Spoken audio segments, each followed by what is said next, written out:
থেকে 3 গুণ বেশি দামে সারা 5 দিনে বাংলাদেশের 5 শিল্পকে তারা ধ্বংস করে দিয়েছে। আমাদের চিনি কল বন্ধ হয়েছে, যুক্তি একটাই, সেটি হলো সেই চিনি কলটাকে অলাভ করবো। যখন হাত কাটা হয় তখন সেটা স্থানীয় চিনি কলে না নিয়ে দেখা যায় যে তারা আড়তে এক মাস রাখে, আর সেই যে জায়গায় চিনি কল এবং যে জায়গায় চিনি সেখানে ওকে ওই কলে না দিয়ে সেখান থেকে আর এক জেলায় পাঠান।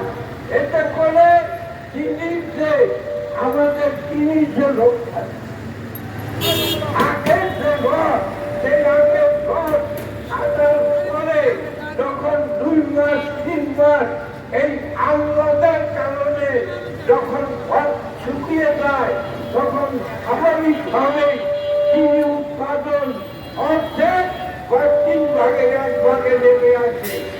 এগুলি ছিল আমাদের 5 শতাব্দী চিনি কল বন্ধের কারণ। আর কখনো কখনো সেই আমরা তারা আঙ্গুল তুলেছে প্রতিনিয়তের উপরে। যদি আপনারা দেখেন, আতঙ্কিতে যত অফিসার ছিল, ইপিএমসিতে যত অফিসার আছে, সকলে ঢাকা শহরে ওই উত্তরা গুলশানে বাড়ি তো আছে, এদের অনেকে একাধিক বাড়ি, এমনকি এদের অনেকে বেগমপাড়া, কানাডা, অস্ট্রেলিয়ায় তারা বাড়ি করেছে, টাকা লুণ্ঠন করে, দুর্নীতি করে, আর অভিযোগ দিয়েছে ইউনিয়নের উপরে। তাই আমরা এই সরকারের কাছে দাবি জানাবো, এই সেই ৫০ টাকা ফেরত আনা, বন্ধ ৫ শতাংশ চিনি কল চালু করা